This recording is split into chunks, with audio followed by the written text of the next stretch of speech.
Good evening and happy 44th anniversary of the Tarehe Sita to the Uganda People's Defense Forces. This is Uctv News on this Thursday, the 6th day of February 2025. I am Sunday Gloria Bosch. The Chief of Defense Forces, General Muhoozi Kainerugaba, has criticized the Supreme Court's ruling that nullified the trial of civilians in the military courts, aligning with President Yoweri Kaguta Museveni's stance on the matter. On January 31st of 2025, the Supreme Court ruled that military courts lack jurisdiction over civilians, ordering an immediate hold to such prosecutions and transfer of ongoing cases to civilian courts. However, the court did not nullify past convictions. Speaking at the 44th Tarehe Sita anniversary celebrations in Chotara district, General Muhoozi called on the ruling unfortunate and unacceptable. He urged President Yoweri Museveni to push for legislative amendments that would redefine the jurisdiction of the General Court Martial, allowing it to continue operating without interruption. Last week, the Supreme Court of Uganda made a landmark ruling as it declared it unconstitutional for civilians being tried in the military General Court Martial. The Chief Justice Owini Dolo emphasized that the General Court Martial lacks independence and its members are not professionally qualified to dispense justice, compromising the right to a fair trial.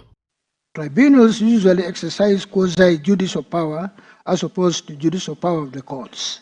While speaking at the Tarehe Sita anniversary celebration is held at Kasasa Grounds in Chotara district today, the commander of the Defense Forces, General Muhoozi Kainerugaba, re-echoed his father's condemnation of the Supreme Court's ruling and further vowed never to abandon the UPDF's historic mission under any circumstances. That said, we cannot and shall not abandon or compromise the UPDF historical mission under any circumstances. We are in the meantime working with the Ministry of Defense and the Attorney General to see that the necessary legislative amendments are made to address the mandate of the military court martials.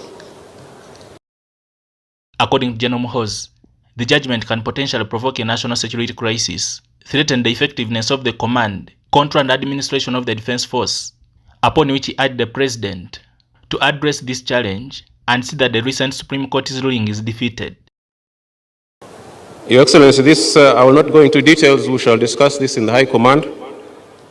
But, Your Excellency, this development is very unfortunate and quite unacceptable. It could herald a national security crisis, threatening the effective command, control, and administration of the Defense Forces.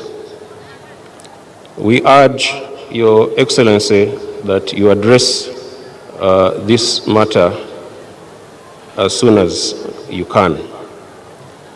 In his speech, the President of the Republic of Uganda, Yoweri Kaguta Museveni, emphasized strict adherence to the NRA historic and philosophical ideologies that have guaranteed peace, social transformation, and economic development of Uganda. Suffice it to assert that our philosophical, ideological, and strategic stand has enabled Uganda to be peaceful all these years by building a strong army and other state institutions, expanding education and health services and other health services, modernizing infrastructure, electricity, roads, water, telephone services, internet, ensuring freedom of speech and worship, and emphasizing Pan-Africanism through regional and continental political and economic integration. The Uganda Law Society ULS President Isaac Semakade has expressed concern over the implementation of the Supreme Court ruling that declared the trial of civilians in the military courts unconstitutional. While the ruling was a significant legal victory, Semakade noted that the court-martial did not outline specific measures for enforcing the judgment, and that to address this, he has announced that the Uganda Law Society would mobilize a team of lawyers to provide free legal services to civilians still detained under military court charges, ensuring their rights are upheld. And that's what we are doing, though we know that this is not an ordinary cup of, this is not anyone's ordinary cup of tea.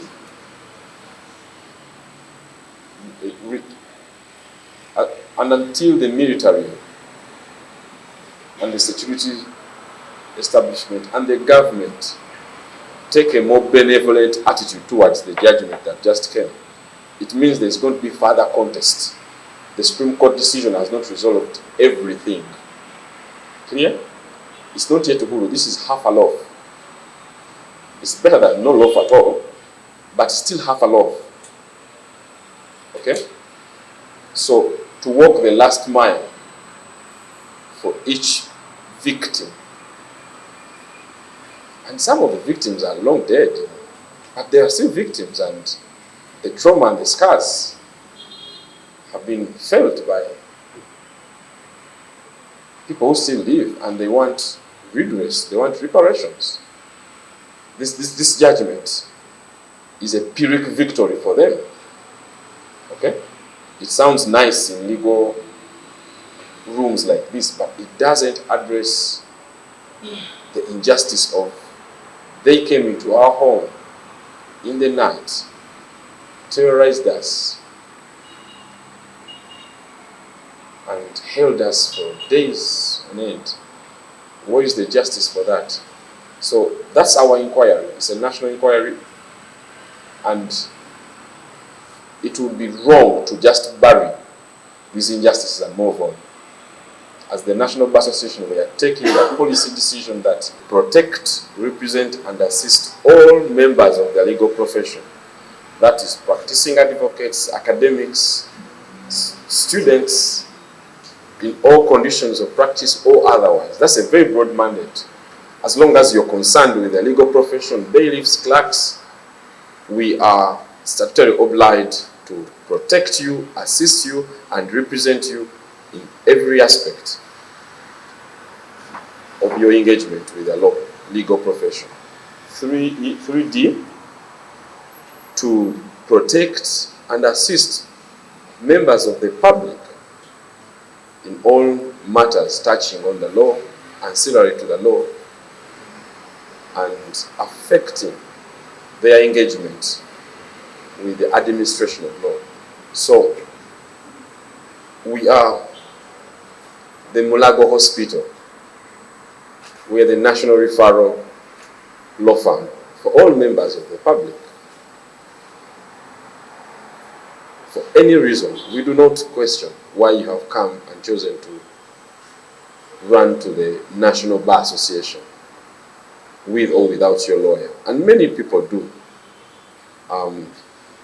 expect us to be a public watchdog as far as the administration of law is concerned. And 3E, to assist and advise the government and the courts of law in the administration of the law. So again, the state has given us these responsibilities. But even without the state, we would have these responsibilities as the National Bar Association arising from the right to fair hearing and its interpretation in terms of the UN standards for independence of the legal profession and the IBA standards for independence of the legal profession. The UN instruments, I think the most important instrument is the UN,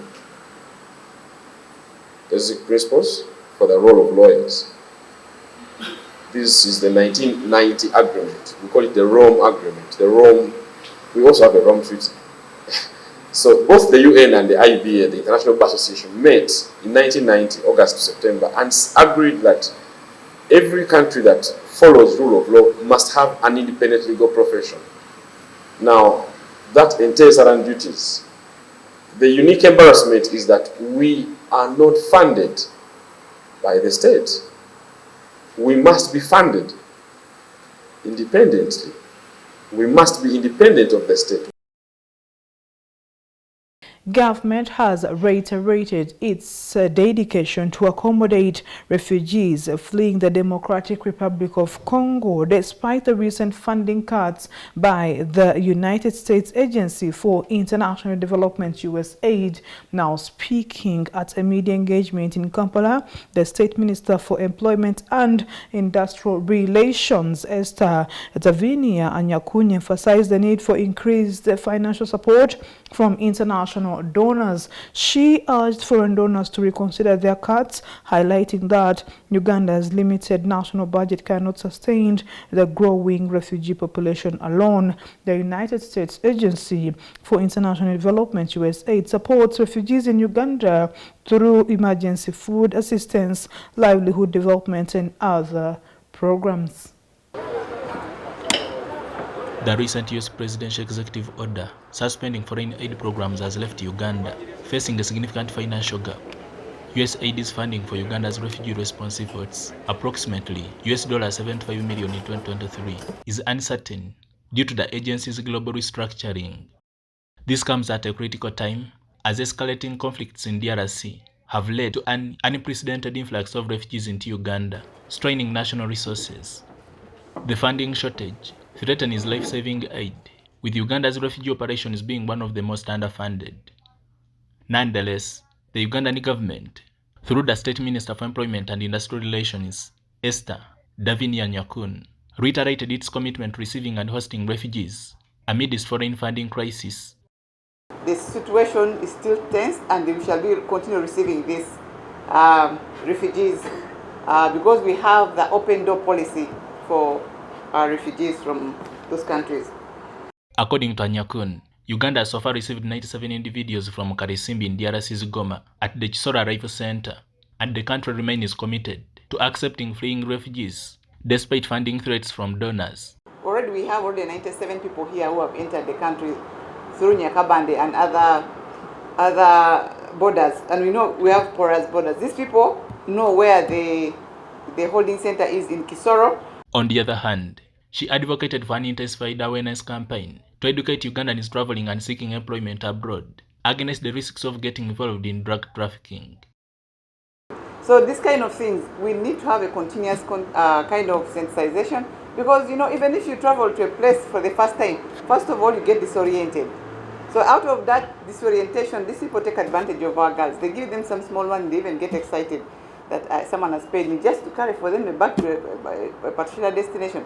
This is very serious. It's true, but not only Muslims and also not only the Christian tourism. Even our own girls who are going for externalization of labor, you realize that some employers or some people give them this to take for their relatives.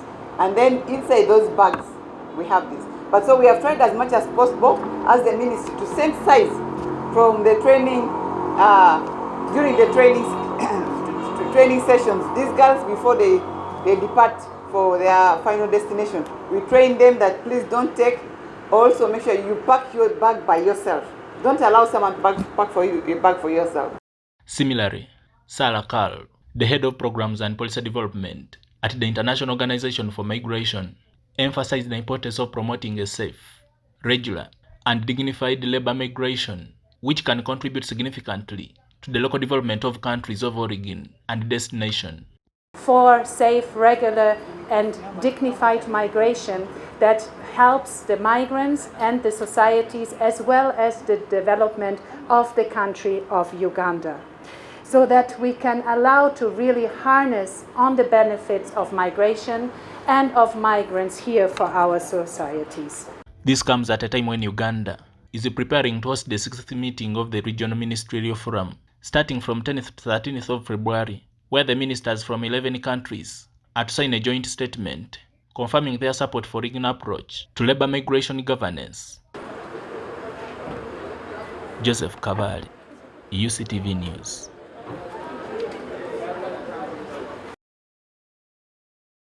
Thank you for watching UCTV News. We are going to take a break and we'll be back.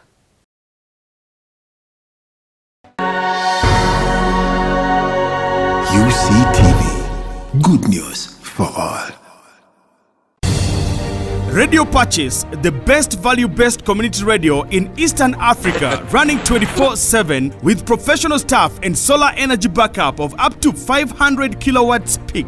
We rock the whole of northern Uganda and the world using 7 languages on 90.9 FM and 94.5 FM in Arua on Ediofe Hill, 99.7 FM at Moyo on Adua Hill, 101.4 FM at Fogod in Gulu, and online at www.radiopatches.org or download the Radio Patches app from Google Play Store and Apple Store. Radio Patches, peace of Christ for all. We do appreciate your company. UCTV News continues with Father Cleto William Bwambale, a student at Urbaniana University in Rome, Italy, emphasized the need for Christians to embrace spiritual renewal, show mercy to others, and transform their lives in accordance with the Jubilee message. As he related to the theme Pilgrims of Hope, Father Bwambale shared insights on the significance of the Jubilee year in an interview with UCTV. He encouraged believers to use this sacred time to deepen their faith and extend compassion to their neighbors. I am Father William Cleto Bwambale from the Diocese of Kasese, but a student here in Rome. I would like to share a simple message about the year, the Jubilee year that we are celebrating. The theme is that we are pilgrims of hope. The Jubilee year is inviting us, all of us Christians, to transform our lives, and most especially to practice mercy, to be merciful to those, our neighbors, to our fellow Christians, to everybody, to all humanity, but also all creation. The message of mercy is actually important in this year of the Jubilee because it's what shows our Catholicity, and it's what shows our love to humanity. So the message that we would like to share during this year is that let's all be pilgrims of mercy, starting in our localities, in our villages, in our homes. Let us all transform our lives, practicing mercy, practicing love, so that we may live our faith in a different way. And this year, thanks to Pope Francis, is going to help us to renew our lives, all as Christians, all as pilgrims in this world, as we look to our heavenly home. And so I wish you a happy Jubilee year 2025. May it be a year of mercy, may it be a year of renewal, may it be a year of transformation. Let us forgive one another as we pray in our prayer, the prayer to our Father, that we should forgive others as God Himself has forgiven us. So let this be the message throughout this year, and let us renew our lives, let us renew our faith as God is inviting us to conversion. I thank you and I wish you a happy Jubilee year. That's all from the international news highlights. It's time for Today in History.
Thank you very much for watching UCTV News. Stay tuned to the Uganda Catholic Television. I'm Sunday Gloria Watch. A very good evening and good night.